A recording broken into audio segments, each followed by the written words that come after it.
Las conferencias de este curso ha habido mucha asistencia y nos han gustado bastante. Está mal que lo digamos desde la universidad, pero así es, nos han gustado mucho. Hoy tenemos una conferencia muy interesante, el golpe de Estado de Chile en el 73, acabar con la esperanza.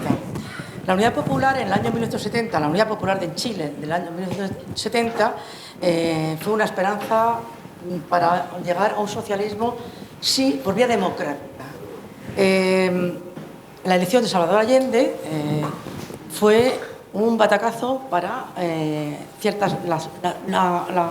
la sociedad occidental que pensaba que estaba... ¿No se oye? Ahora. Bien, decía que la elección de Salvador Allende dio lugar a una experiencia política única, pero que al mismo tiempo ocasionó mucho malestar en el bloque occidental después de la Guerra Fría, en plena Guerra Fría, después de la Segunda Guerra Mundial. Eso dio lugar a un golpe de Estado por parte de Pinochet en septiembre del 73. Ahora hace 40 años de ese golpe de Estado, por eso se hace la conferencia. Perdón, 50, 73, es verdad, vale, 50. Nos da la conferencia Álvaro Soto Carmona, catedrático de la Universidad Autónoma. El año pasado ya nos dio una conferencia sobre la crisis de la democracia. Él es un investigador y, sobre todo, un gran académico en la historia del trabajo, autoritarismo y democracia. Ha investigado todo el movimiento obrero de España, los sindicatos, las huelgas del franquismo, las huelgas del 88, que se me olvida, la del 2013, la transición, la historia de comisiones obreras. Ha investigado también sobre las primaveras árabes, la transición. Es un gran historiador y es un gran especialista en todo lo que tiene que ver con la historia de España en los últimos años, historia contemporánea. También ha dado clases en la UNED, en la Universidad Complutense. Ha trabajado y ha colaborado en investigación en la Universidad de Chile, en Argentina, en Nueva York. Ha dado cursos en diferentes escuelas. Y bueno, pues sin más, os dejo con Álvaro, que nos hará la conferencia, esta última conferencia. Gracias. Muy bien.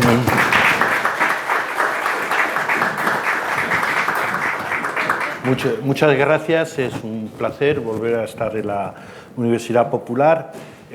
Este año, efectivamente, el 11 de septiembre, se conmemora el 50 aniversario del golpe de Estado en Chile, que no fue un golpe cualquiera, ya que supuso el fin de una experiencia única en la historia de la izquierda y supuso el finalizar con una esperanza que era la posibilidad de alcanzar el socialismo, no tanto por la vía insurreccional, es decir, la vía leninista, sino por la vía institucional, por la consecución de una mayoría que permitiera los cambios y las transformaciones sociales del mismo. Sin lugar a duda, 1973 con el golpe de Estado en Chile y 1974 con la Revolución de los Claveles en Portugal significan dos momentos claves para iniciar una nueva etapa que va a ser una etapa muy larga, donde las dictaduras se van a implantar, pero van a caer con cierta rapidez, y los procesos de transición a la democracia se van a ir desarrollando. El golpe de Estado en Chile es un golpe de Estado de gran eficacia militar. Desde el punto de vista militar, fue un golpe que tan solo tuvo resistencia durante 2 días, cuando el propio Augusto Pinochet pensaba que la resistencia iba a durar al menos 5 días. Se sorprendieron de la falta de resistencia que hubo y con la rapidez que el golpe se produjo. Es un golpe institucional. ¿Qué significa eso? Que la mayor parte de las Fuerzas Armadas, más del 95% de las Fuerzas Armadas apoyaron el golpe. realmente los datos que tenemos sobre militares disidentes al golpe son muy pequeños. La mejor investigación que hay no llega al 4% de militares que tuvieron que ser retirados o se les retiraron los sueldos una vez producido el golpe. Por tanto, hubo un gran consenso por parte de los militares para llevar a cabo el golpe. Y el golpe lo dio el general Augusto Pinochet, que era entonces el comandante en jefe de las Fuerzas Armadas, nombrado por Salvador Allende. Es decir, que se daba una situación muy paradójica, que el propio Allende había nombrado como comandante en jefe a Salvador Allende, y cuando se lo recomendó Carlos Prat, que era el anterior comandante en jefe que tuvo que dimitir, le dijo: te voy a presentar al más fiel de tus seguidores, y le presentó a Augusto Pinochet. El resultado es evidente, que el más fiel de sus seguidores se convirtió en un traidor, tal y como lo decía el propio Salvador Allende en el último discurso que hizo el a radio, precisamente recordando cómo las alamedas recordarían esa traición que se había producido. Inicialmente el golpe fue una sorpresa. No estaba previsto ni por parte de la propia Unidad Popular. En esa misma mañana, cuando Allende se traslada al Palacio de la Moneda antes de suicidarse, su doctor, Óscar Soto, le comenta si sabe algo de Augusto Pinochet. Y dice: no puedo ponerme en contacto con él. ¿Qué le estarán haciendo al pobre Augusto? Bien, es decir, la desinformación absoluta sobre el responsable del golpe. Es verdad que Augusto Pinochet se sumó al golpe el día 7 de septiembre. El golpe estaba planificado con anterioridad y me recuerda un tanto a la figura de Franco, que se sumó también al golpe en España muy tarde, tras el asesinato de Calvo Sotelo, pero él no estaba, diríamos, en la organización. Era Emilio Mola el director de dicho golpe. Quien eran los jefes del golpe, los diseñadores del golpe, no era tanto el ejército de tierra, sino era la Armada y era el ejército del aire, los dos que diseñaron los dos sectores más favorables al propio golpe. Cuando dieron el golpe, el 11 de septiembre, las proclamas que realizaron los militares dejaron bien claro que era un golpe comisario, era una dictadura comisaria que iba a durar muy poco tiempo, hasta que se restableciera en Chile los valores y las tradiciones y se expulsara el cáncer marxista que estaba presente en la sociedad. Pero esa idea de dictadura comisaria, es la idea de la dictadura romana, desapareció al mes. De hecho, ya el propio Pinochet, el 11 de octubre, un mes después del golpe, ya dijo que no se daban plazos ni se fijaban metas. Es decir, ya no se sabía cuándo se iba a acabar esa dictadura, y se convirtió en una dictadura fundacional, y que lo que trató es de construir un nuevo régimen político sobre unas bases nuevas y sobre la crítica al periodo que había representado la Unidad Popular. ¿Quién asesoró políticamente a los golpistas? España tuvo un papel sobresaliente. Ustedes piensen entonces que España estábamos en dictadura, estamos en el año 73 y España estaba muy preocupada por la presencia de Salvador Allende en Chile. El hombre que fue en contacto con los ideólogos chilenos fue el exministro Gonzalo Fernández de la Mora, que mantenía una estrecha relación con Jaime Guzmán, que era el ideólogo y el dirigente del partido militar, que luego va a ser la Unión Democrática Independiente, la UNI, que le pidió consejo sobre qué hacer, teniendo en cuenta que Pinochet era un gran admirador de Franco. De hecho, si ustedes recuerdan, es de los pocos jefes de Estado que viene en el funeral de Franco tras el 20 de noviembre del año 75 junto a Imelda Marcos. Bien, pues en esa situación Gonzalo Fernández de la Mora dijo que era muy importante que se institucionalizara un nuevo régimen político. Y la institucionalización tenía que ser que haya bases para evitar que hubiera reformas que pudieran acabar con la dictadura naciente en el caso chileno. De hecho, Gonzalo Fernández de la Mora aceptaba plenamente, porque si ustedes piensan en el caso español, una sola ley fundamental, la octava ley fundamental, la ley para la reforma política, se aprobó el 4 de enero del 77, esto desmontó las 7 leyes fundamentales y por tanto devolvió la soberanía al pueblo español. Esto que va a pasar en el futuro es lo que se tiene que tratar de evitar en el caso chileno, y cuando Pinochet viene a España para el funeral de Franco, se desilusiona mucho de cómo se están hablando de la posibilidad de cambios y de transiciones democráticos, evidentemente que no simpatizaba con ellos. Se formó una junta de gobierno y esa junta de gobierno, el general Pinochet fue el primus inter pares, aunque va a haber discusiones en torno a quién va a ser el jefe del golpe, el presidente del golpe, el presidente de la Junta.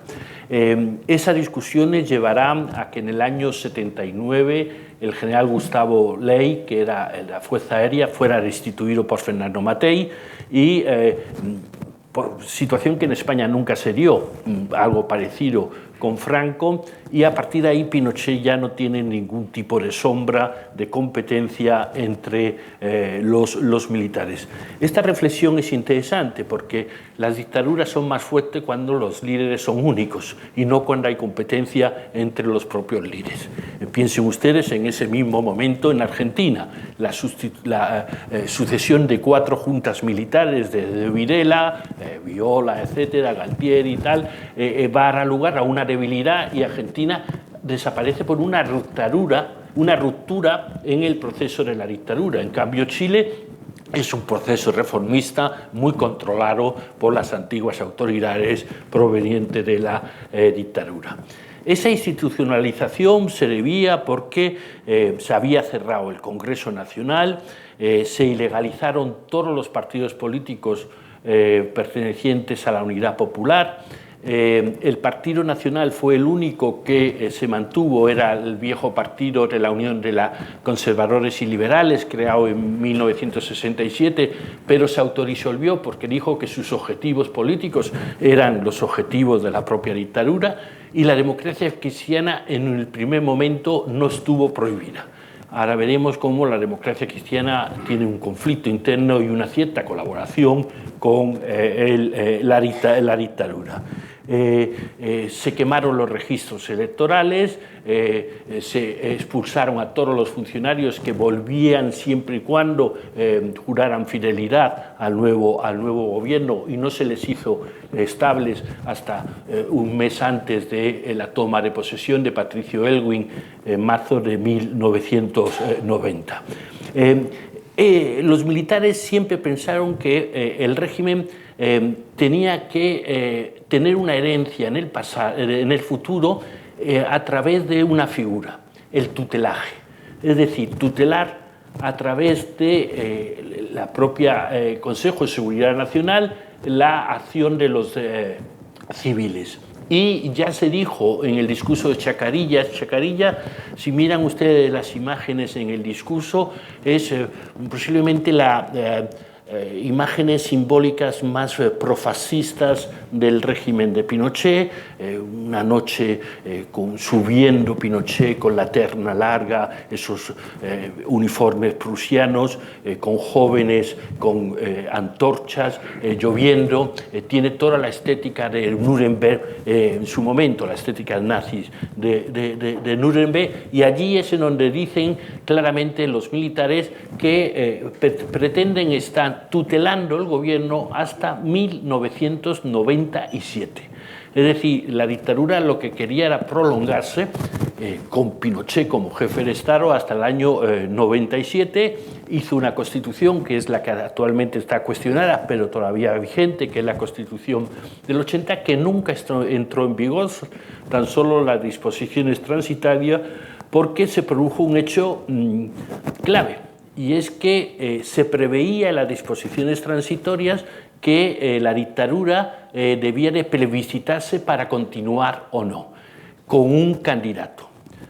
Pinochet se empeñó en ser candidato. Los propios militares le aconsejaron que no era bueno que él fuera el candidato, porque él generaba todos los odios y todos los elementos negativos que se habían dado durante esos años de la dictadura. Pero él, que era un hombre muy confiado en sí mismo, que no admitía ningún tipo de crítica, muy prepotente, dijo que se presentaba. Desde el primer momento se quitó el uniforme militar, se vistió de civil y hizo una campaña a favor del sí. Ese plebiscito de 1998, del 5 de octubre, es clave, porque en ese plebiscito la oposición entera apoyó el no y consiguió un éxito que es imposible de comparar con otro país, porque no se ha producido nunca una derrota de la dictadura a través de, como decían los propios opositores chilenos, el lápiz, a través del voto. Hubo que reconstruir los registros electorales, porque en Chile solo se puede votar si se estaba en registros electorales. El primero que se apuntó fue el general Pinochet, después de haberlo quemado en septiembre del año 73, y hubo una campaña que es una campaña que se ha estudiado mucho desde el punto de vista de los publicistas, en donde Pinochet hablaba del peligro comunista, de la represión como necesidad para mantener los valores morales de Chile, la chilenidad, mientras que la oposición la tituló La alegría que viene, con un himno muy pegadizo en colores, donde solo aparecía blanco y negro cuando se hacía referencia a Pinochet y donde se hablaba en positivo. El futuro de Chile venía con cambios en positivo y no recordando la tragedia que había sucedido desde el 73. La oposición estaba comandada básicamente por la Democracia Cristiana, que había cambiado de posición, ahora lo veremos, y por el Partido Socialista no allendista, sino el Partido Socialista renovado de Ricardo Lagos, básicamente, excluido el Partido Comunista, porque había tenido veleidades de lucha armada en los años 80 que le había costado la exclusión. Advirtieron claramente que lo que se podía producir era un golpe de Estado para evitar el triunfo del no, y Estados Unidos advirtió claramente al general Pinochet con Ronald Reagan de presidente. No lo iba a admitir. Y si se producía una intervención militar, Chile quedaría bloqueada. El jefe de los observadores internacionales fue nada más ni nada menos que Adolfo Suárez, que tenía un gran prestigio en toda América Latina, y esa misma noche empezó dando la televisión chilena, la televisión nacional chilena, la victoria del sí, pero se paró. Entrevistaron a varios dirigentes de Renovación Nacional, JARPA, y luego al general Fernando Matei. Dijeron, ¿quién ha ganado? Y dijo, ha ganado el no. Subieron al despacho de La Moneda para comunicárselo al general Pinochet, que les había convocado, y Pinochet dijo, yo no me voy. Y los tres jefes militares de carabineros de la Fuerza Aérea y Toribio, que era el almirante de la Armada, le dejaron solo. Tuvo que reconocer la derrota, y a partir de ahí se abrió un plazo de que es la transición chilena, que es muy interesante porque la gran incertidumbre es Chile hace una transición a la democracia con la presencia del comandante en jefe inamovible en la persona de Augusto Pinochet. Piensen ustedes una transición democracia en España con la presencia de Francisco Franco, hubiera sido imposible de hecho. ¿En qué contexto será el golpe de Estado de Chile? Si ustedes piensan, desde 1964 tenemos en el Cono Sur 4 grandes dictaduras.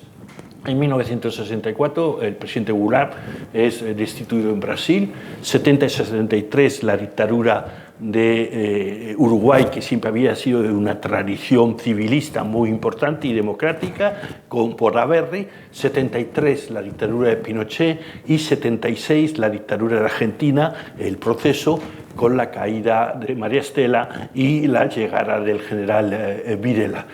Estas dictaduras son dictaduras de seguridad nacional. ¿Qué significan?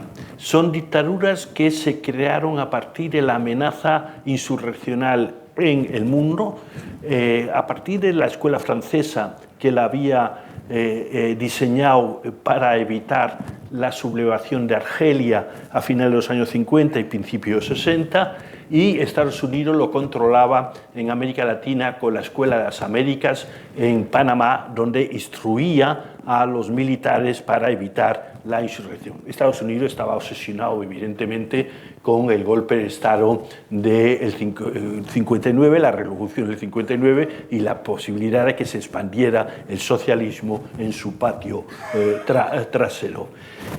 Lo llamativo de los movimientos de la dictadura de la seguridad nacional es que tuvieron que cambiar el concepto de clase. La clase puede ser una clase dirigente o una clase dominante. Si es una clase dominante, ejerce su poder a través de la represión. Si es una clase dirigente, ejerce su poder a través del consenso. El endurecimiento que hubo como la clase desde el punto de vista de la dictadura supuso que la violencia se incardinó en la vida política de América Latina, y la represión a los movimientos sociales fue muy fuerte. Una represión que tenía que ver con los cambios culturales que se estaban produciendo. Ustedes piensen que el 68 europeo es un 68 mundial, porque también está en México, también está en Praga. Ese 68 era un cambio de costumbre, era un cambio de forma de vida. Era un cambio en la sociedad, un cambio para las mujeres, un cambio en la forma de vestir, un cambio en las relaciones sexuales. Era una forma nueva de entender la vida. La sociedad estaba cayendo y siendo trasladada por otra nueva sociedad. Por cierto, estamos en un cambio parecido actualmente, pero no en el mismo sentido, pero sí en un cambio parecido en cuanto a los elementos que se producen. Y ese cambio fue lo que se intentó retrasar con estas dictaduras de seguridad nacional. Las causas más directas estarían por vía de la izquierda en el Partido Socialista. El Partido Socialista chileno es un partido muy extraño, no tiene nada que ver con los partidos socialistas europeos, es un partido que está a la izquierda del Partido Comunista. Son los comunistas mucho más moderados que el Partido Socialista, y un partido que apoyó la vía insurreccional con su secretario general Carlos Altamirano en varias ocasiones, aunque Allende era del propio partido, pero Allende va a ser de los elementos más moderados frente a los radicales. El MIR era el Movimiento de Izquierda Revolucionaria, era una organización chevarista, castrista, absolutamente marginal. Nunca hubo una amenaza real en Chile de una insurrección armada por parte de la guerra. No tiene nada que ver el MIR con los montoneros en Argentina o con los tupamaros en Uruguay. Ahí sí que hubo movimientos guerrilleros de gran fuerza, pero en Chile prácticamente no lo hay. Por parte de la derecha, los militares golpistas eran muy pocos. Ahora veremos las dificultades que van a tener para encontrar militares golpistas. Se creó en el año 70 la organización Patria y Libertad para secuestrar al general Schneider, y finalmente es la organización de ultraderecha, pero también es bastante marginal. Lo más llamativo es que desde el gobierno Elwin, que es el primer gobierno demócrata cristiano, en el año 90 se nos ha intentado convencer de que en Chile existía un clima objetivamente propicio a la guerra civil. No es verdad. Nunca existió en Chile una guerra civil. Para existir una guerra civil tiene que existir un contrincante. Para existir una guerra civil tienen que existir territorios ocupados por otras personas, mandos alternativos. Nunca existió una guerra civil. ¿Por qué insistieron tanto en la guerra civil? Porque eso justificaba la represión tan brutal que se produjo desde el mismo momento del golpe. Bueno, ahí tienen algunos de los dictadores de estos momentos. Unos elementos propios de la dictadura es su identidad represiva. Sin lugar a duda, posiblemente el ejemplo más bestial de represión en las dictaduras del Cono Sur es Argentina. Si ustedes tienen oportunidad de leer el informe Sábato, nunca más se dan cuenta de la represión tan importante que llegó. Como luego han puesto de manifiesto el propio Videla, que murió en la cárcel, el objetivo era acabar con 30.000 argentinos que estaban minando la convivencia nacional. Ese era el objetivo de los militares. Las cifras que se manejan en Argentina son de 12 a 13.000 seguros, y luego hay cifras difíciles de cuadrar por las dificultades que tiene la cifra de la represión. En Chile se hizo una comisión de la verdad, la comisión Reti, que era un senador radical durante el proceso de transición, y el número de muertos y desaparecidos eran 2.279, luego aumentaron a 3.195, actualmente deben de estar en unas cifras en torno a 4.000. Lo que más nos llama la atención en los casos de la dictadura del Cono Sur es una figura que no es nueva, pero sí es emergente, que es la figura del desaparecido. Es decir, la no declaración de la muerte. Eso genera una inseguridad enorme en los familiares y genera una situación en la vida muy dificultosa. Cuando las viudas pedían en los años 80 el pago del seguro de vida porque su marido había desaparecido, no se los daban porque no tenían el certificado de defunción. Con lo cual no se daban las primas que se habían contratado en su momento para los seguros de vida. Se utilizaron para causar separaciones matrimoniales, para causar muertes, para hacer daño. Es decir, el dolor que causaba el desaparecido, porque el desaparecido, siempre piensen ustedes que tiene una cierta esperanza que pueda aparecer. A la madre tú no le puedes decir, si es desaparecido, que está muerto, porque siempre tendrá la esperanza, o al padre o al hermano, que su hermano, su hija puede volver a aparecer. Por tanto, es un dolor traumático enorme el que se genera con la figura de los desaparecidos. Para que vean ustedes esta transición que se buscó, un lenguaje que no doliera especialmente a los militares. Cuando se habla de octubre del 73, se llama endurecimiento de octubre, y es ni más ni menos que la caravana a la muerte. Es decir, cuando a través de los helicópteros desde Iquique hasta Puerto Montt fueron a las guarniciones diciendo cómo tenían que matar a los que habían sido dirigentes de la Unidad Popular. Cuando se produce el golpe, se pide que se embanderen las casas. La Unidad Popular y los alcaldes pusieron banderas en sus casas, se entregaban voluntariamente y decían, si nosotros no hemos hecho nada, no volvían. Es decir, no eran capaces de darse cuenta la dimensión que estaba tomando, la dureza que estaba tomando el propio golpe.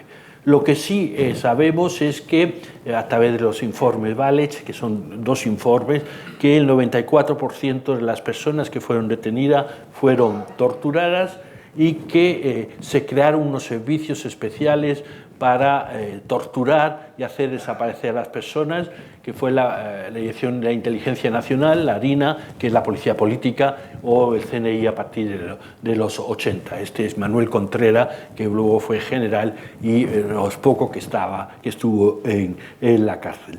Durante las protestas nacionales, entre el año 83 y el año 86, hubo hasta 142 muertos.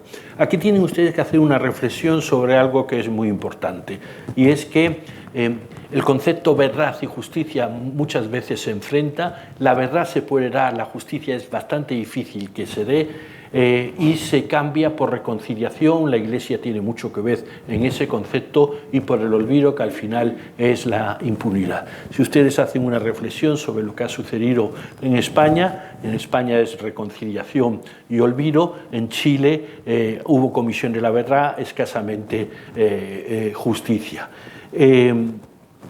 La dictadura militar, simplemente una muerte de los mismos. El cambio más importante que hizo fue el modelo económico. No estaba pensado cuando se produjo el golpe de Estado el cambio en el modelo económico. De hecho, normalmente los responsables económicos de las dictaduras provienen de la Armada, y en la Armada eran fuertemente nacionalistas, por tanto eran proteccionistas y no pensaban cambiar el modelo. Pero sí se decidió en el año 75, es decir, 2 años después del golpe, a través de un informe de la Universidad de Chicago, introducir lo que es el modelo neoliberal. Es en el país que se produjo la introducción del modelo más intensamente. Solo se puede introducir un modelo tan fuertemente con las bayonetas, es decir, si no es imposible, porque los elementos corporativos de cualquier sociedad lo impedirían. El resumen del modelo es muy claro: el mercado es la solución, el Estado es el problema. Por tanto, el Estado desaparece como agente económico y se entiende que el mercado es la mejor fórmula de organización de los recursos productivos. Para que ustedes se hagan una idea, el sistema de pensiones, que todavía sigue vigente, aunque Boric ha dicho que lo va a cambiar, pero todavía no lo ha cambiado, el sistema de pensiones se privatizó. Eso significaba que ya no había un sistema de reparto, es decir, que las generaciones actuales pagan lo de las generaciones futuras, que es nuestro sistema, sino un sistema de capitalización individual, donde cada uno ahorra lo que puede y al final les pagan un fondo de pensiones. Lo que pasaba es que el 50% de las personas no pagaban nada, porque la renta no le permitía desviar una parte de su salario para pagar el sistema de pensiones, con lo cual estaban desprotegidos. Y si no tenías el sistema de pensiones, tampoco tenías el seguro de accidente. La flexibilización era total. Por cierto, el único sector que no quiso introducir el sistema de capitalización individual fueron las Fuerzas Armadas, que siguen siendo un sistema de reparto como el europeo, como el continental que conocemos. Se ha dicho mucho por parte de los sociólogos chilenos que Chile se convirtió en una sociedad de consumidores y no de ciudadanos, es decir, que el consumo era el elemento central y el que distinguía, y la gran catedral ya no era la catedral católica o la bolsa capitalista, sino era el mall, era el centro comercial, que era lo que representaba la potencia de la gente. Cambió mucho la situación de Chile. Las duras de la democracia cristiana que lo enmarcaron. Cuando se da el golpe de Estado, hay un sector de la democracia cristiana, su presidente Patricio Aylwin en aquel momento y el expresidente Frei Montalva, que no condenan el golpe, lamentan el golpe. Y en ningún momento en el comunicado mencionan a Salvador Allende. Aylwin llegó a decir que Allende no era demócrata y, por tanto, que pagó con lo que tenía que pagar. En cambio, hay otro sector, que es el de Tommy, el de la izquierda demócrata cristiano, el de Andrés Aylwin, el propio hermano de Aylwin, que condena el golpe de Estado y dice que hay que condenar a los militares por hacer este tipo de acción. Eso produjo una ruptura dentro de la democracia cristiana chilena. En España, esa ruptura significa que los sectores católicos de la democracia cristiana de izquierda se pasan al Partido Socialista. Por ejemplo, Félix Pons, que luego fue presidente del Congreso con el Partido Socialista. Y la represión se centró en el Partido Socialista, en el Partido Comunista, cayeron las dos direcciones, y en el MIR, murieron los fundadores del MIR, y va a aparecer a partir del año 80 la lucha armada en Chile. sobre todo con el Frente Patriótico Manuel Rodríguez, que es una creación del Partido Comunista Chileno.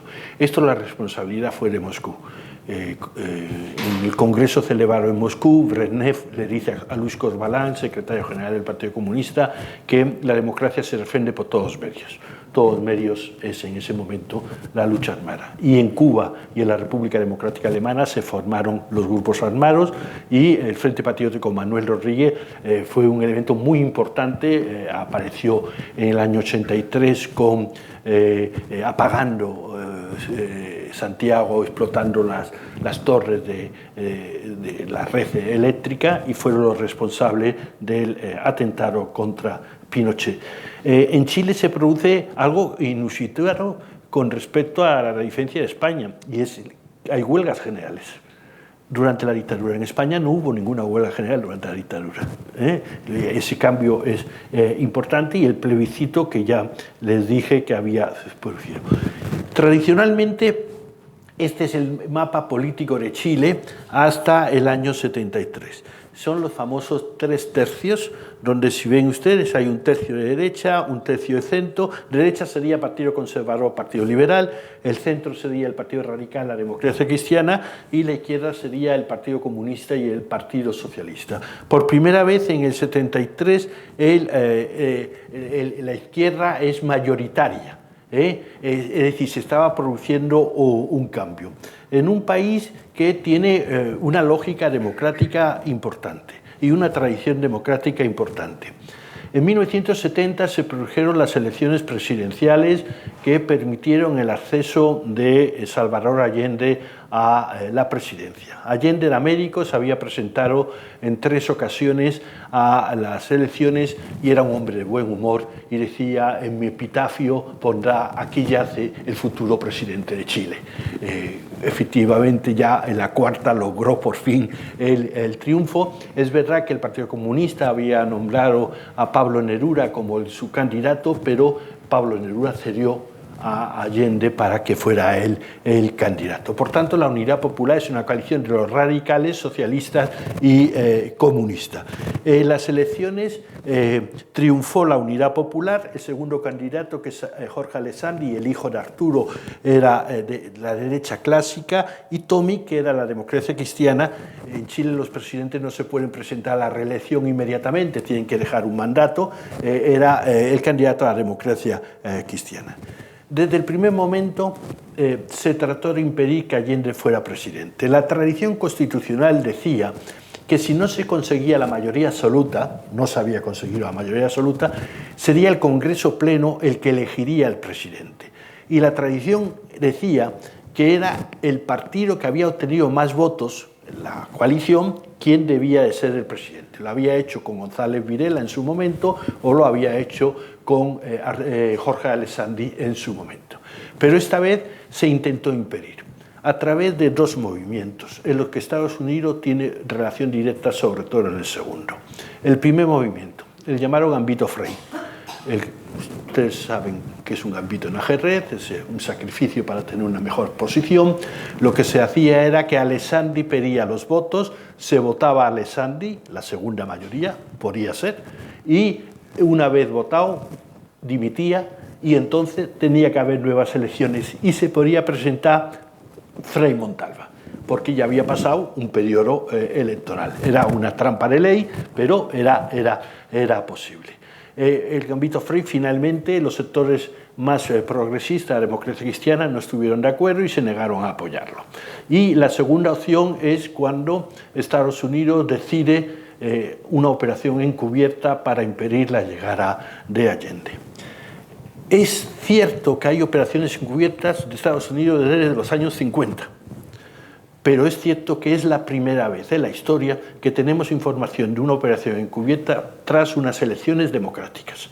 Es decir, que era la primera vez que se trataba de acabar con un presidente elegido democráticamente. El presidente era Nixon, Corry era el embajador, el gran cerebro, pues era el secretario de Estado Kissinger, y que lo que trataban era de impedir la expansión del socialismo.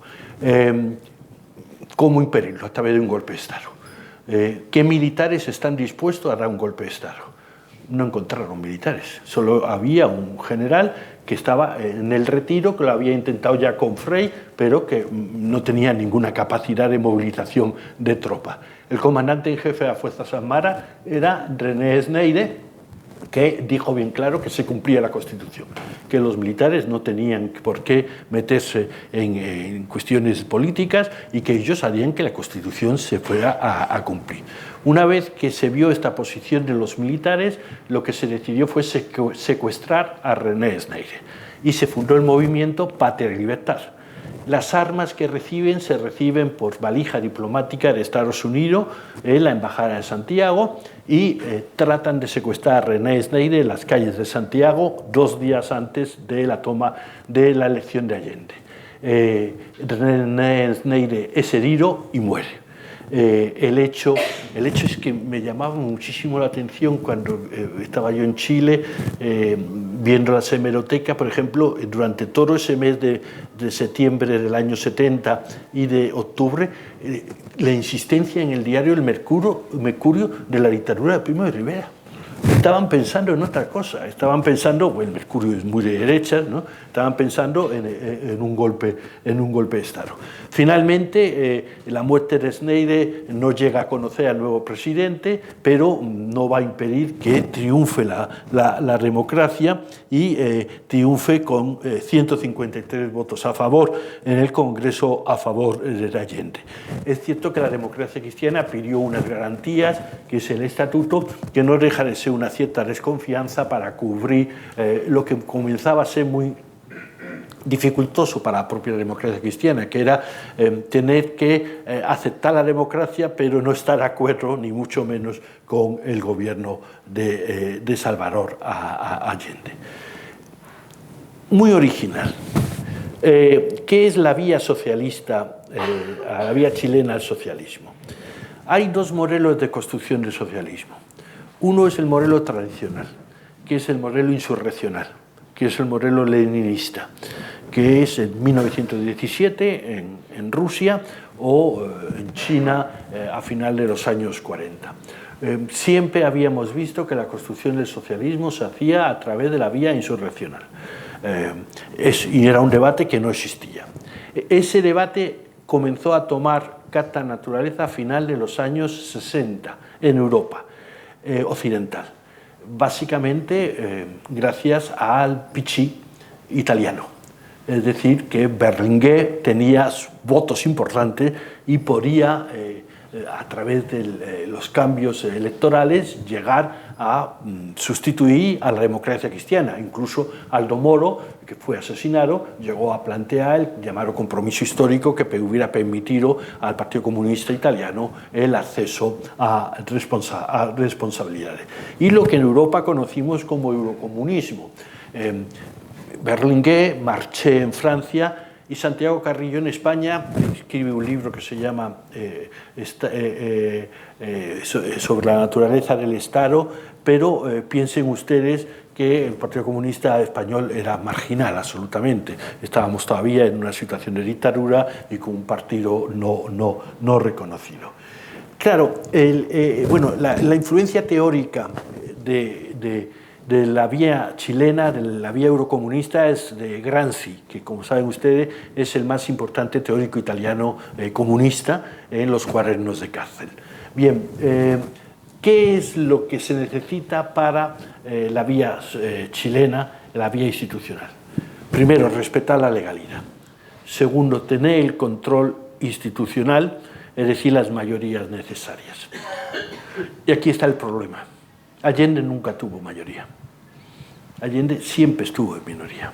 Es decir, Allende ganó las elecciones presidenciales, casi consigue el 50% de las elecciones municipales del 71, pero se quedó retrasado en las elecciones parlamentarias del 73.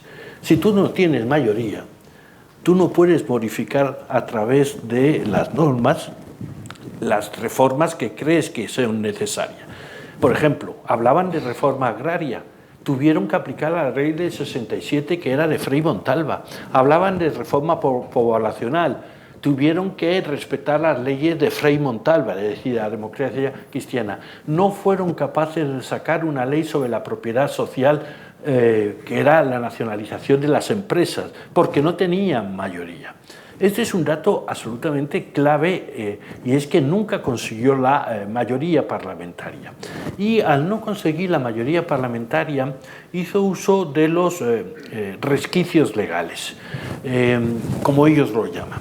¿Qué eran los de resquicios legales? En Chile hubo, en el año 32, sí, donde me voy, una república socialista de 100 días, donde hubo muchísimas normas legales, entre ellas normas que permitían la nacionalización de las empresas sin indemnización si eran para necesidad nacional.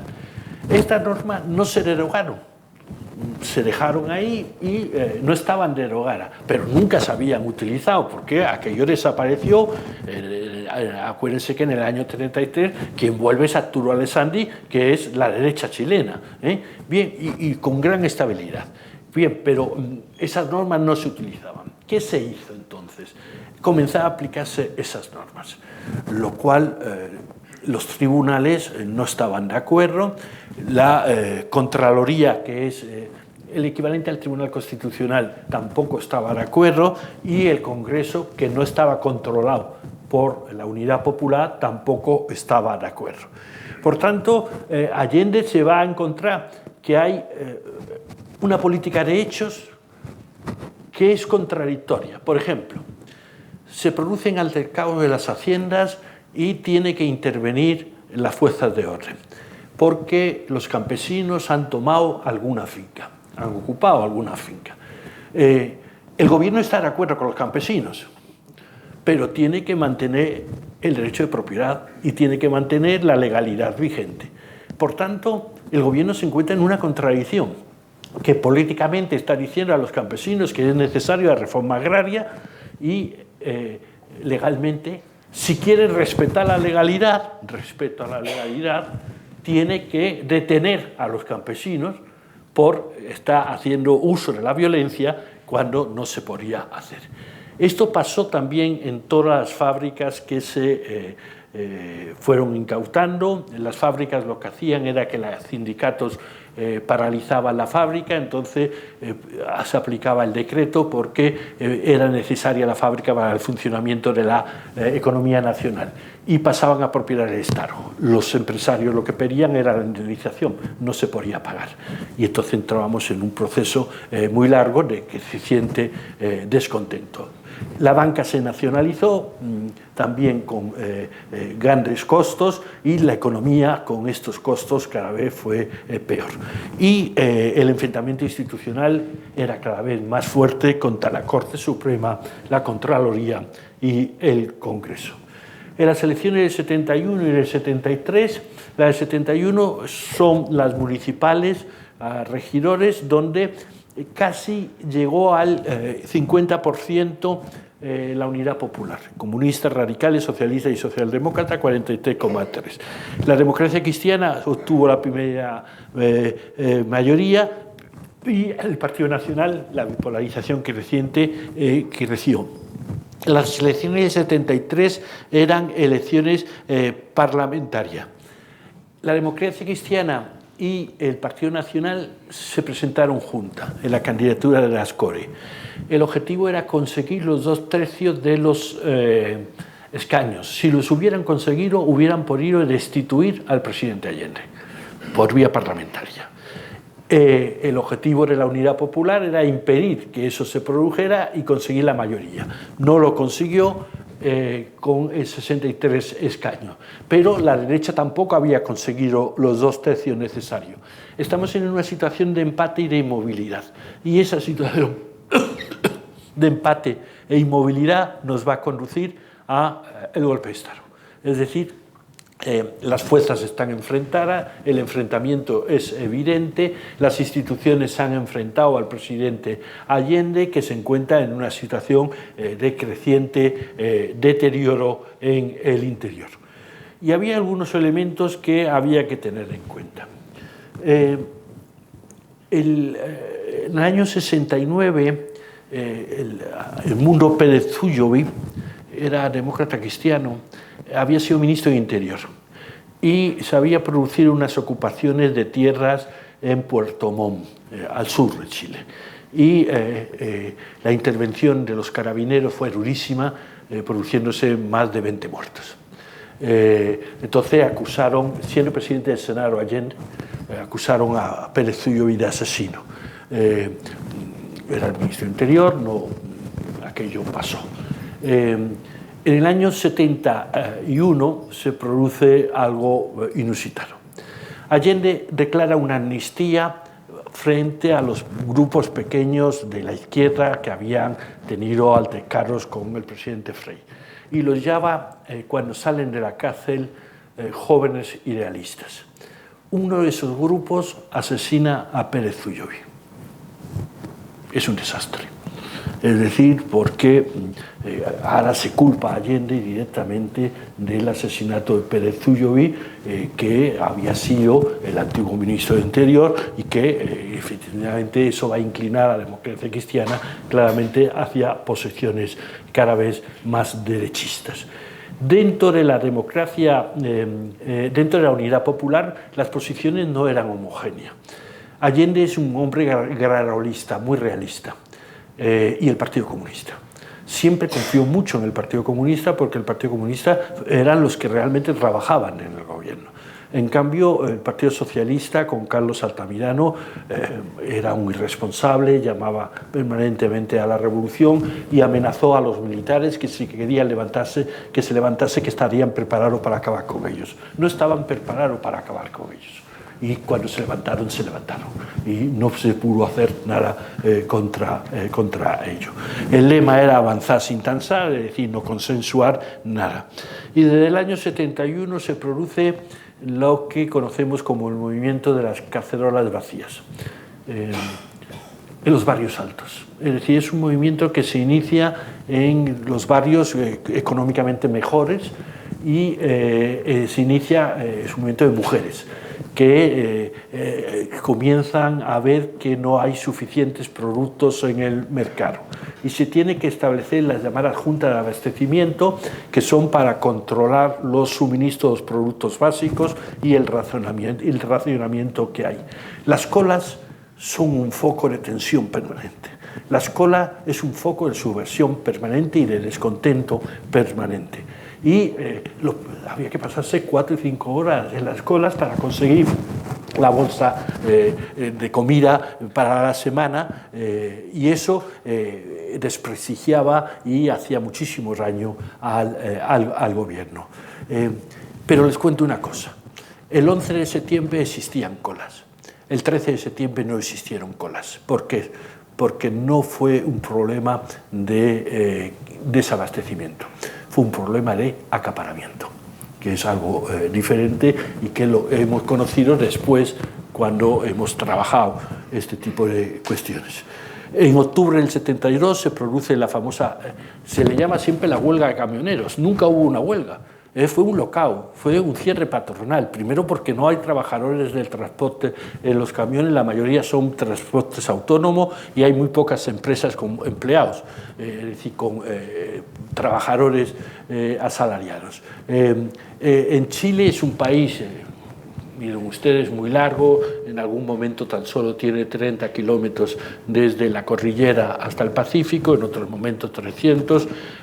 El transporte, no existe prácticamente el ferrocarril, el transporte marítimo sí es muy útil y el transporte por carretera, aunque en aquellos años no existían autopistas. Las primeras autopistas las construyó España en los años 80.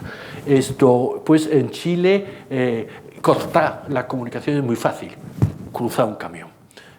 Se corta, llega a los carabineros, llega al ejército, quita el camión, pero a los 5 kilómetros dan vuelta a cruzar otro camión. Era imposible. Esto provocó incertidumbre en los suministros y muchos descontentos en las clases medias, que veía como su forma de vivir estaba cambiando. Y a Allende no se le ocurrió otra cosa, y yo creo que es un error de Allende, que para salir de la situación introducía a los militares en el gobierno. es decir, los militares que Sneire, después de su muerte, había sido sustituido por Carlos Prat, entraron a formar parte del gobierno, con lo cual agotaba la última posibilidad que tenía de que los militares siguieran manteniéndose con ese espíritu neutral, no deliberativo, que había sido clave para los cambios constitucionales. Este es el cuadro macroeconómico de Chile. No hay que ser economista para darse cuenta. Miren ustedes los 2 años primeros, 70-71, que están en negro, y los años finales, 72-73. Los datos son demoledores. Pasamos de una inflación del 36 a una inflación del 600, pasamos a una pérdida de los salarios reales del 30% entre el 70 y el 73, a pérdida de los ingresos públicos, aumento del gasto público, aumento del déficit presupuestario, a la inflación con el crecimiento monetario, etcétera, etcétera. Es decir, la situación económica desde el punto de vista de la Unidad Popular fue bastante desastrosa. Y eso también perjudicó la situación del gobierno Allende. Hay un dato curioso: en el año 83, con Pinochet como presidente de la República, apareció una crisis muy aguda en Chile, que fue el origen de las protestas nacionales, y le pusieron un cuadro macroeconómico a Pinochet que era peor que este. Y le dijo: usted justificó el golpe de Estado por el cuadro macroeconómico, ahora hay que dar un golpe de Estado. Evidentemente la respuesta era que no. Pero, es decir, no es la justificación económica la máxima, pero es un elemento más que debilita la situación de la Unidad Popular. Y acabo con algunos elementos. Lo que se va produciendo a lo largo de la Unidad Popular, con algunos éxitos innegables, por ejemplo, se produjo por unanimidad la nacionalización del cobre. Se había producido con Frei la chilenidad del cobre, la chilenización del cobre, ahora que las empresas eran mayoritariamente chilenas, ahora se había producido la nacionalización. El cobre era la viga maestra de la economía nacional. Era el gran producto por el que Chile vendía al mundo. El cobre tiene un problema, y es que es un producto que emplea muy poco empleo porque es altamente tecnificado, y ese empleo necesita mucho capital. Las empresas que en aquel momento eran de Estados Unidos. Es verdad que habían perdido parte del poder con la chilenización con Frei, pero seguía controlando la tecnología. Estados Unidos decidió, una vez que no estaba de acuerdo con el gobierno de Allende, desviar los productos y comprar a Nigeria, no comprar a Chile, y sobre todo no reponer las máquinas. Con lo cual, como es una industria intensiva en capital, pues eso lo que provocaba era elevación de costes imposible. Esa situación, que fue positiva en cuanto a la nacionalización, no estuvo bien prevista, porque era evidente que al ser unas economías dependientes, pues se iba a producir esa situación. Se aprobó la ley de control de armas. Antes del golpe, los militares registraron, porque la ley así lo permitía, todos los llamados cordones industriales, que son las fábricas nacionalizadas, por si había armas que habían sido denunciadas. No encontraron armas. Por tanto, estaban seguros de que no iba a haber resistencia. Aunque pudieran pensar, estaban seguros que no había acaparamiento de armas para provocar una cierta resistencia en los centros industriales frente al golpe de Estado. Hay un intento, que es el de Super en el 73, que es el tanquetazo. Simplemente es una demostración de carros de combate por Santiago. Rápidamente Carlos Prat, que es el comandante en jefe, lo paraliza, y Carlos Prat comete un inconveniente. Prat era el hombre de Sneire, era el gran constitucionalista. Cuando se le quería criticar a Carlos Prat, las mujeres de los militares críticos le echaban en la puerta de su casa maíz. son gallinas. Y se sabía, no iban a ir los generales, lo que iban eran las mujeres, pero se sabía perfectamente qué generales estaban detrás de esas mujeres. Prat vivía una situación muy tensa desde hace meses y le paralizaron en las calles de Santiago un grupo de mujeres, le insultaron y no se le ocurrió otra cosa que sacar la pistola. Un comandante en jefe no puede sacar la pistola frente a un grupo de mujeres con la prensa. Inmediatamente tuvo que dimitir. Y fue cuando se produjo la anécdota que les he contado. Salvador Allende le pregunta: ¿a quién pongo? Y dice: al más fiel de tus servidores, Augusto Pinochet. Y por tanto, Augusto Pinochet es nombrado comandante en jefe en sustitución de Carlos Prat. Carlos Prat luego mantuvo el silencio durante el golpe, pidió permiso a Pinochet para irse a Argentina, Pinochet se le dio y lo asesinó en Argentina, en Buenos Aires. Es decir, Pinochet funcionaba así, directamente, pero era el último general claramente institucional que existía. Y en los momentos finales de agosto del 73 hubo un intento de negociación por parte de Salvador Allende con Patricio Elwin. Patricio Elwin era entonces el presidente de la Democracia Cristiana. La posición de Elwin es de intransigencia absoluta.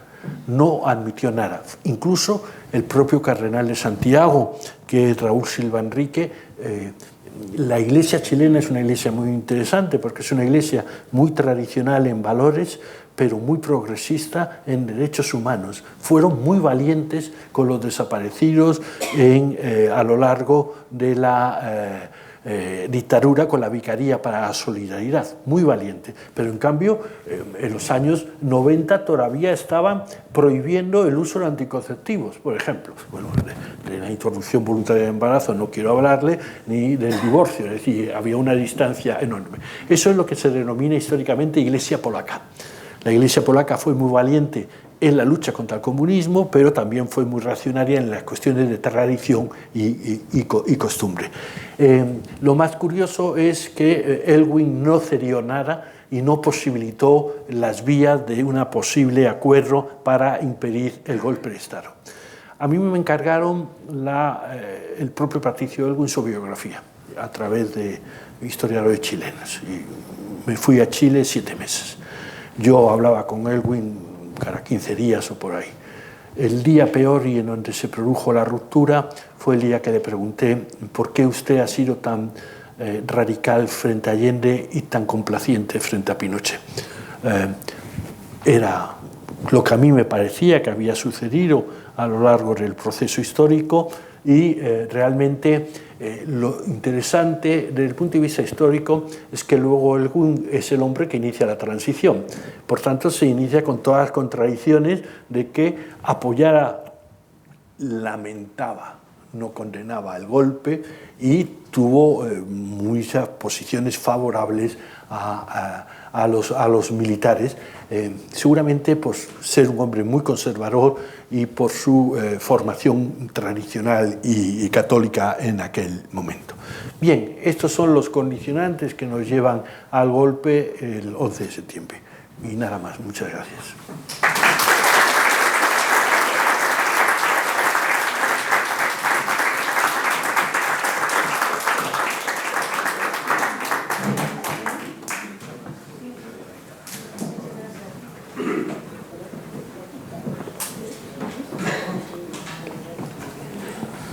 Bueno, pues hay tiempo suficiente para varios turnos de preguntas.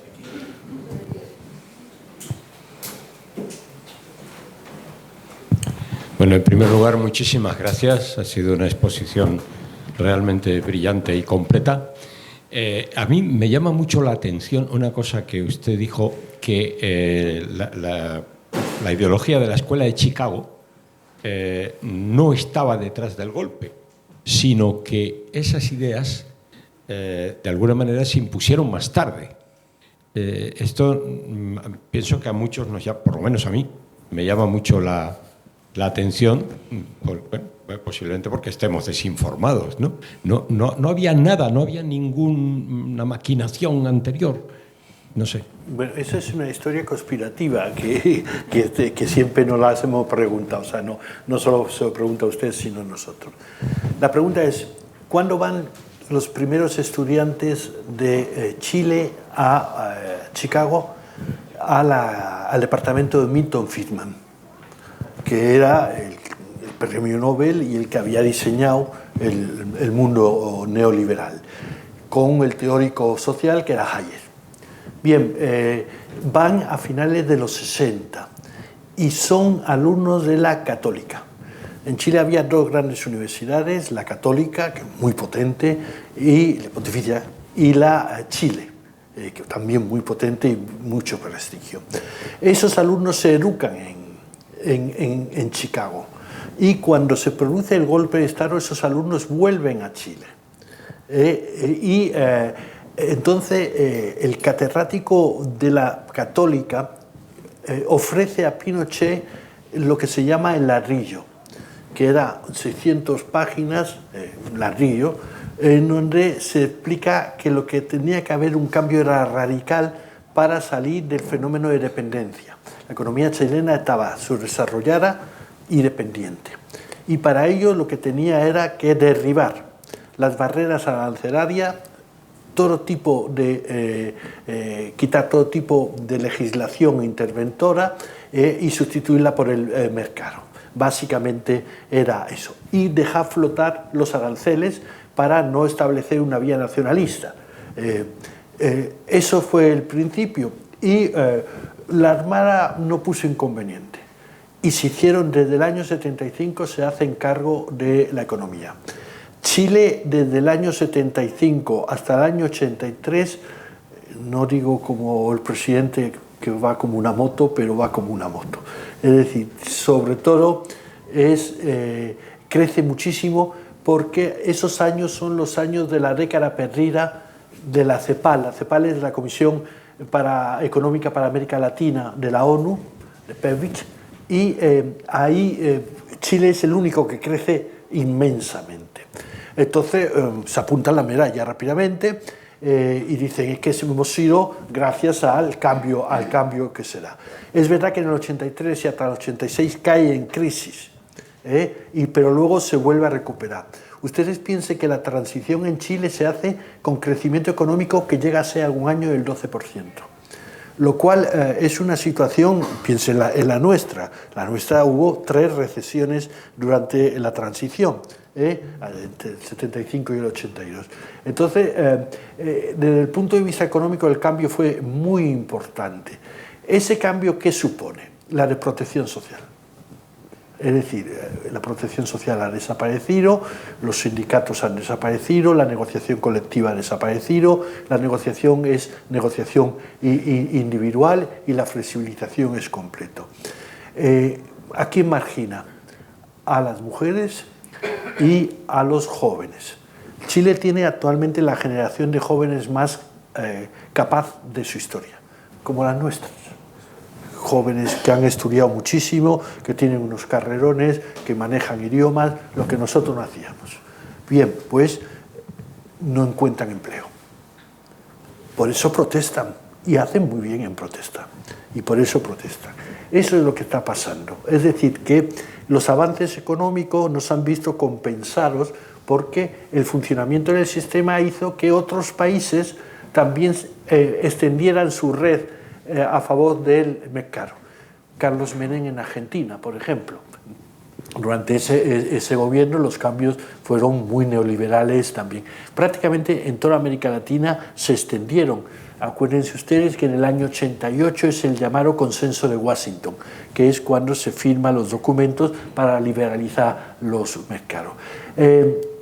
Los chilenos son muy victimistas y dicen que nos cogieron como laboratorio. Yo creo que no. Es decir, se dio la oportunidad que aquello sucediera y se puso en marcha.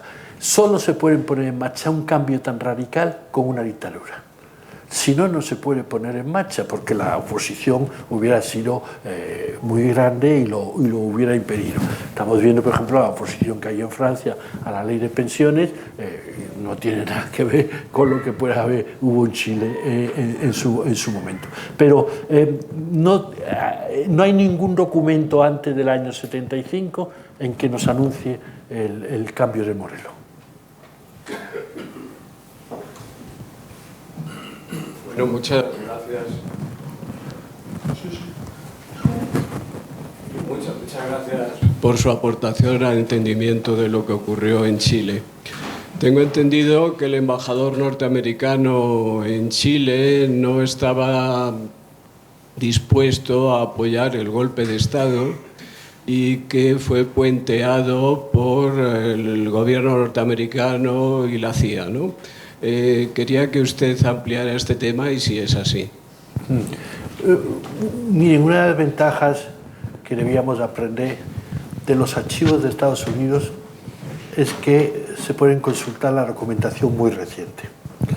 Entonces, tenemos todos los documentos publicados sobre la actuación en Chile entre el año 70 y el año 86. Están publicados y por tanto no existen estos secretos que son tan incómodos a la investigación histórica. La actitud de Estados Unidos. Primero, Estados Unidos se empezó a preocupar con Chile con una contradicción. Chile no era importante.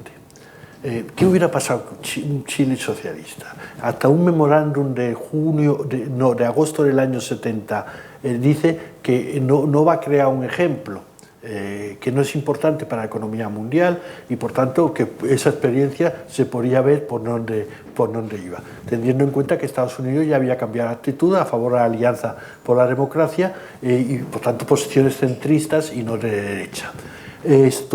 El embajador estuvo de acuerdo con la intervención del año 70, Corry, y en el año 73 Estados Unidos tenía noticias del golpe de Estado y lo que facilitó fue que el mismo se produjera.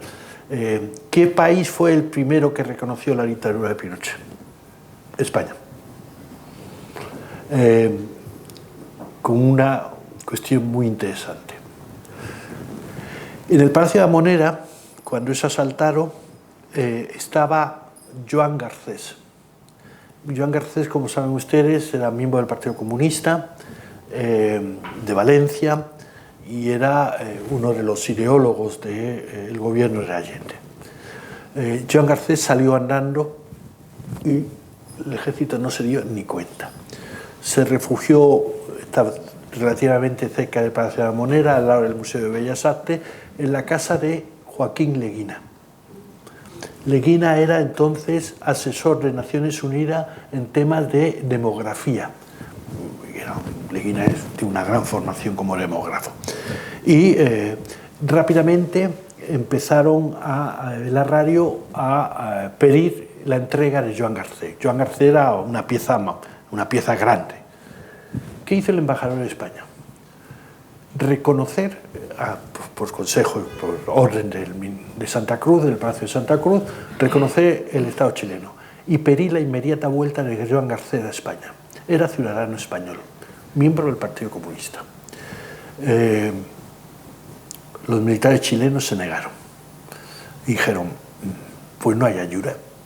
Y el avión que pensábamos mandar con subsistencias y ayudas no se envía. Había ese avión y el de Estados Unidos. Y el de Estados Unidos dijo, tampoco se envía. Entonces aceptaron que Joan Garcés saliera. Salió con un teniente coronel en un coche oficial de la Embajada Española al aeropuerto. Y allí ingresó en el avión que había llegado de Madrid con las ayudas y también entró el avión de Estados Unidos. Y Garcés vino a España y se fue a París. Porque el único condicionamiento que le puso el gobierno español fue que no hablara en 6 meses. Garcés era del Partido Comunista, el Partido Comunista no estaba legalizado en España. ¿Y qué hizo en París Garcés? Solo llegar después de 6 meses. Agradecer al gobierno español esa situación, porque le había salvado la vida, y entonces controló Estados Unidos, que todavía no sabíamos que Estados Unidos también estaba implicado en las ayudas que estaba llegando. Por tanto, si hubo oposición o no del embajador, evidentemente la decisión la toma la Secretaría de Estado, no la toma un embajador, y a los embajadores se les cabía con gran facilidad. Hay algunas cosas muy llamativas, es decir, España nunca rompió relaciones con Cuba. España nunca rompió relaciones con Allende entre el 70 y el 73. España regaló a Chile la primera central nuclear que tuvo Chile. España tuvo el mayor contrato con Barreiro con Chile en estos años. Hay una tesis doctoral de María José Enrique, que es profesora chilena, sobre las relaciones de España y Chile en ese momento.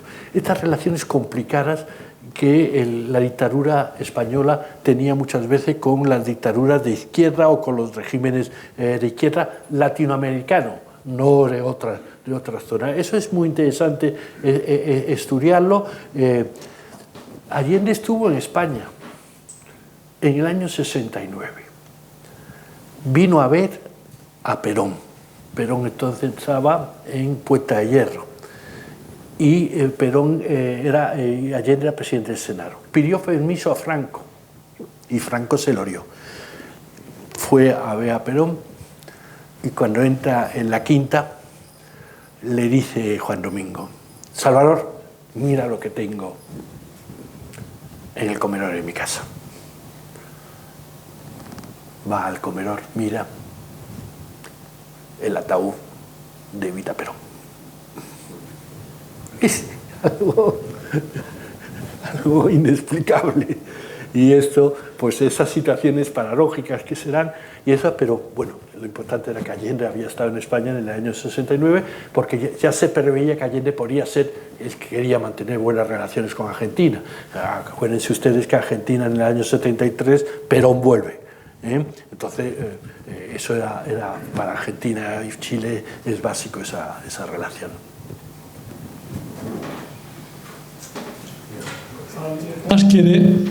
¿Alguien más quiere intervenir?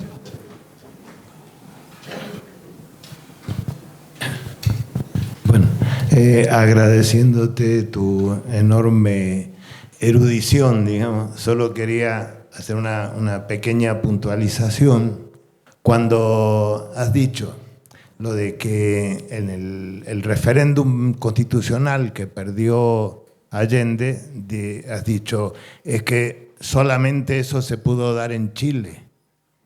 Pero resulta que también hubo otro caso en América del Sur, en Uruguay. Creo que fue el 30 de noviembre de 1980, los militares uruguayos hacen una consulta con un proyecto constitucional y el pueblo uruguayo les vota que no. Si es así, pues gracias no lo conocía. por la información. No la conocía. Conozco el proceso de transición en el caso de Uruguay, de la dictadura cívico-militar y el endurecimiento a partir del 73, pero luego Uruguay, que es un ejemplo claro de un país con mucha tradición democrática, que era complicado ver la presencia de los militares. Donde la represión fue durísima también, el caso de Pepe Mujica. Hay una película sobre ello excelente. Y bueno, pues claro, el tema del Uruguay siempre se justificó por el tema de los Tupamaros, cosa que tampoco es verdad, porque los Tupamaros, los Montoneros, el Ejército Revolucionario del Pueblo en Argentina, el MIR prácticamente ya no era nada. Y en Uruguay en los años 70 ya estaban derrotados los Tupamaros, y eso lo reconoció el propio Estados Unidos. Y en Argentina estaban bastante derrotados. Los montoneros estaban desarticulados porque lo había desarticulado el propio Perón, porque los montoneros eran peronistas. Entonces no fue la lucha armada, fue un poco esto del cambio del modelo. Lo interesante del modelo chileno es que esto que hablamos de que las dictaduras no suelen perder los referéndums, Cuando hablamos los historiadores siempre nos referimos a Napoleón, nos vamos a Napoleón, que es la primera vez que lo pone en práctica. Y eso, o Franco nunca perdió ningún referéndum, los dos que hizo los ganó, ¿no? Abrumadoramente. Pero en Chile era muy llamativo esa situación y por eso lo he dicho. Pero si se produce en otros sitios, pues muchísimo mejor. Ya tenemos más información. Pues, sí, no, acabo de verlo en internet para confirmarlo, porque yo me acordaba del hecho perfectamente. En todo caso, también podía comentar, ya que has sacado la figura de Perón, yo tenía en casa una fotocopia realmente sacada de la consulta del doctor Puigvert en Barcelona, de una carta que le escribe Perón a Puigvert, que había sido su médico, ¿no? Aquí, una carta personal totalmente. Ahora está publicada también, se ve que se ha hecho más conocida, ¿no? Y está escrita pocos días después del golpe de Chile, y precisamente su tesis que le cuenta a Puigvert, ahí le dice: esto está organizado por la CIA, esto viene desde Estados Unidos, y lamentablemente creo que esto tiene el apoyo de la democracia cristiana, y nosotros lo que tenemos que hacer para evitar esto es, por encima de todo, unirnos. Faltaba poco para que se hicieran las elecciones en las que él volvió al poder. Yo estoy de acuerdo en general con el planteamiento, pero yo creo que debemos de, cuando estudiamos esos temas, pensar en alguna cosa. ¿Cuántos votos tiene Pinochet? El 43% en el plebiscito. ¿No les parece a usted muchos votos? Es decir, había... cuando muchas veces nos dicen ¿cuántos votos tiene Franco? Nunca ¿cuántos votos tiene Franco? ¿Cuántos votos tiene Pinochet? El 43% en el plebiscito. Y luego lo ha mantenido durante tiempo, es decir, cuando se enfrentaba a la concertación por la democracia. Es decir, la derecha chilena autoritaria tenía un apoyo muy importante. El golpe participa Estados Unidos, sí. Hay descontento también. Y hay sectores de la población que estaban de acuerdo con el propio golpe. Es decir, no veamos exclusivamente la taza por un lado y por otro, porque es complicado y no nos lleva a ninguna resolución, sino tan solo a patalear que se produjera el propio golpe. Esas situaciones de derechización, acabamos de tener unas elecciones constituyentes en Chile donde CAS, que es el Partido Republicano, que es la extrema derecha chilena, ha sacado la mayoría constitucional. Cuando Boric había ganado a CAS. La cuestión es compleja, es decir, estos análisis tenemos que darle vueltas y reflexionar y no ser muy unidireccionales. Reagan, en cambio, estaba a favor de que se fuera Pinochet. Y la propia memoria de Pinochet no lo comprende. Y no lo comprende y dice, si yo le he salvado a Estados Unidos, ahora ¿por qué no me apoyan? Pues igual que Franco tenía el apoyo de la Iglesia y a partir de Tarancón no tenía el apoyo de la Iglesia, porque hay instituciones eternas que superan hasta Franco y superan hasta lo que diga Estados Unidos. Y entonces, realmente, eso es lo que pasaba. Y Reagan estaba a favor de los procesos de democratización en América Latina, porque lo que no quería era lucha armada de nuevo, que era lo que se había encontrado en los años 70 con la doctrina de la seguridad nacional. Por tanto, yo lo que les invito es que ustedes, cuando hagan estas reflexiones, que son muy necesarias, pero que también lean la otra parte, porque es la única manera de tener unos criterios más ponderados sobre las mismas, ¿no? Sí, muchas gracias por la información. Mi pregunta va dirigida a lo que usted ha comentado de que apenas duró 2 días la resistencia al golpe. A pesar de lo cual, pues hubo 4.000 aproximadamente, ¿no?, de muertos y desaparecidos. Imagino que, bueno, la resistencia duraría 2 días, pero la represión se prolongó durante un montón de tiempo después. Hasta el final del régimen militar. Sí, claro. Aparte de...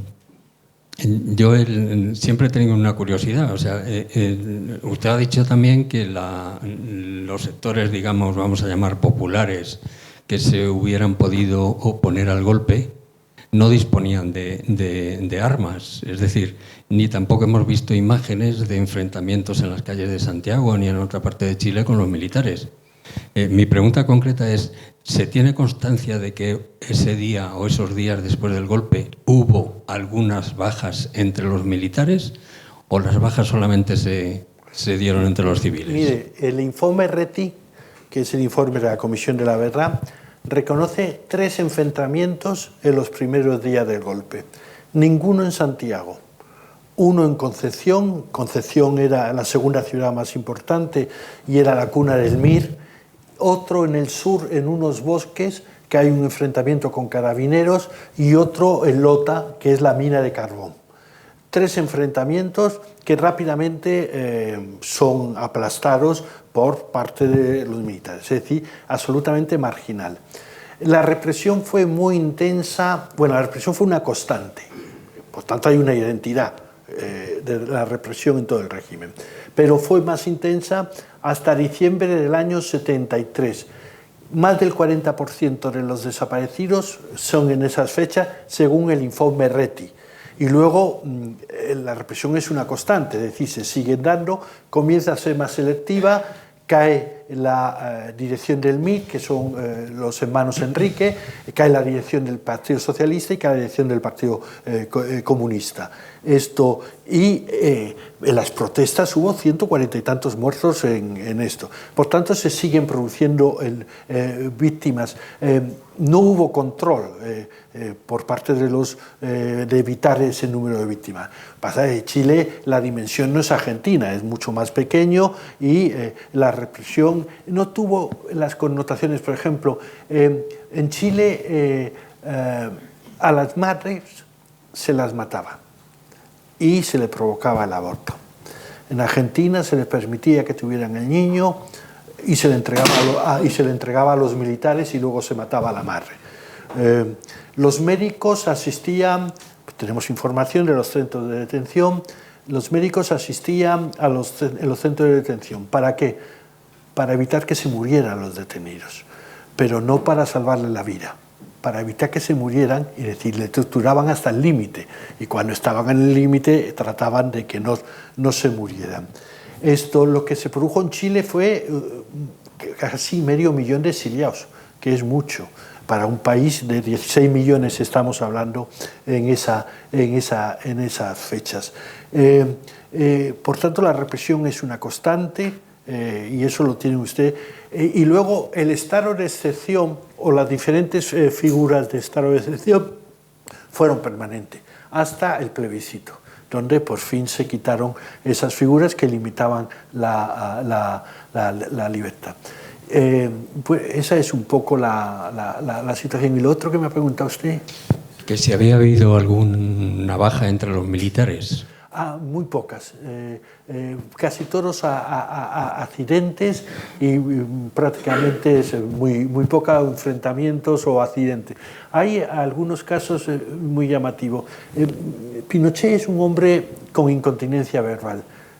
Nosotros estamos más acostumbrados a Franco, que era un hombre muy silencioso, hablaba poco, como él alguna vez se recordaba, dueño de su silencio y no esclavo de sus palabras. Pinochet era todo lo contrario, ¿no? Hablaba mucho y tenía una incontinencia verbal clara. Cuando ya en la transición está el comandante en jefe, en el patio 29 del cementerio de Santiago, se abren las tumbas de los no identificados, se halla que están los cadáveres de 2 en 2 en un mismo ataúd.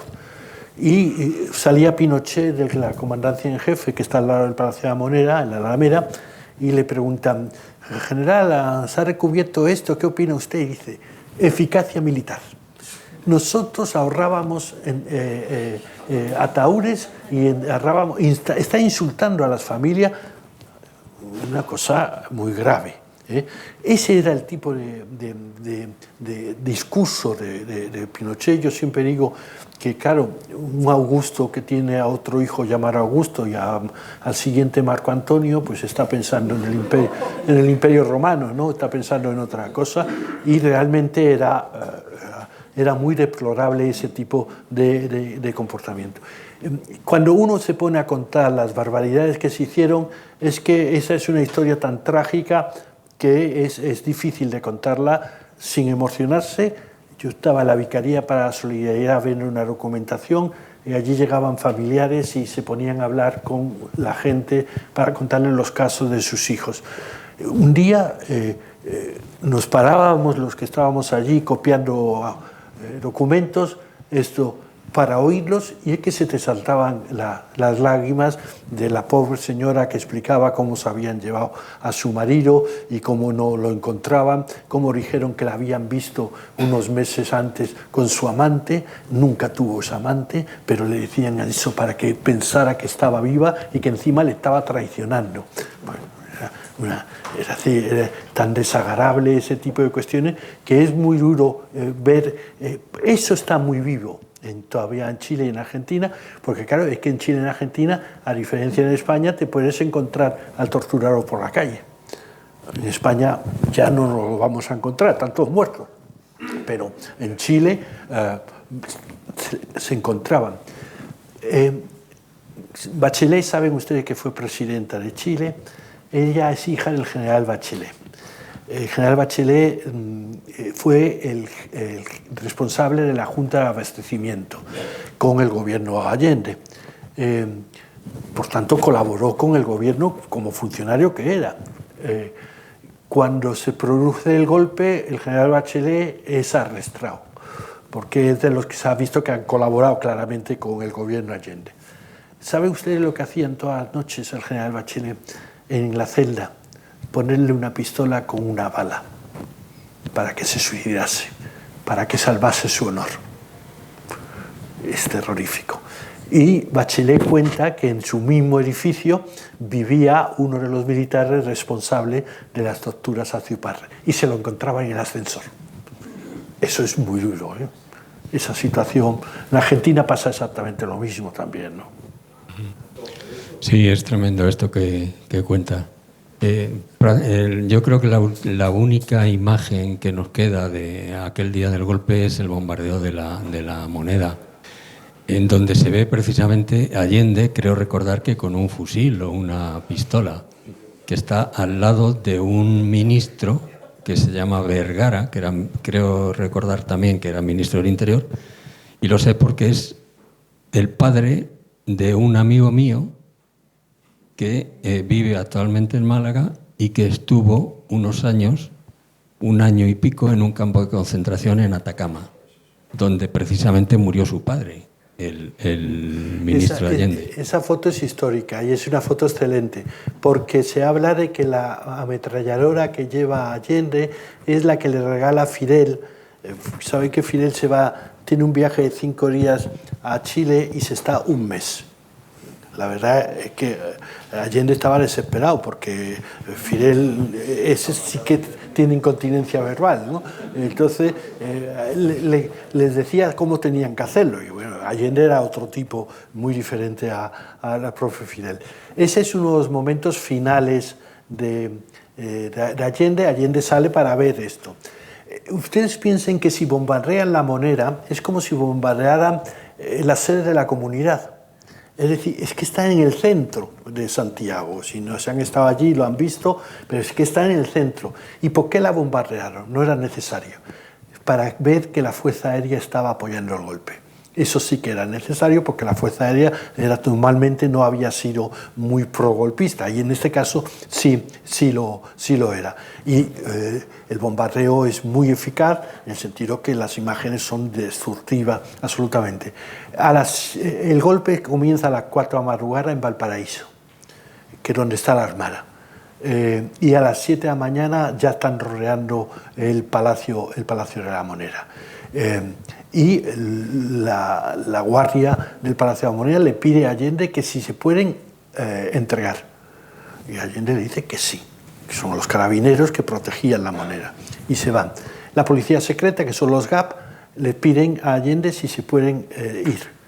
Y Allende le dice que sí. Y Allende se queda con algunos de sus médicos, entre ellos Oscar Soto, que es el que escribe El último día de Allende, que vive en España, y sus hijas ya se habían ido, estaban buscando una salida para Hortensia Bussi, y Allende se queda solo.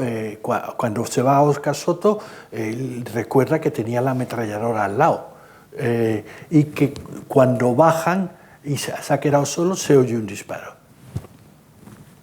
¿Por qué se suicida? Yo creo que es el honor de la República. Es hacer valer realmente a la República y la democracia. El presidente de la República no puede caer en manos de traidores. Algunas veces, ahí creo que la izquierda se equivocó mucho. Primero, porque Fidel, poco después, en el discurso de la Plaza de la Revolución con Hortensia Bussi, dice que ha luchado y que estuvo haciendo frente a los militares, como si fuera un luchador heroico. No, el heroísmo de Allende era otra cosa, él no era un combatiente. Y luego García Márquez vuelve a decir lo mismo. Y por tanto se pasó a la historia de que Allende había sido asesinado. Allende no había sido asesinado. Pero es que para mí no les desmerece en absoluto nada.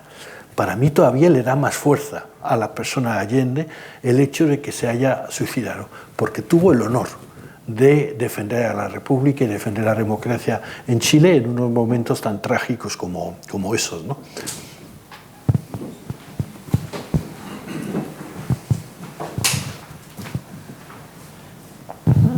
¿Alguna intervención más? Bueno, ha sido interesantísimo tanto el debate como casi tanto como la conferencia. Muchas gracias.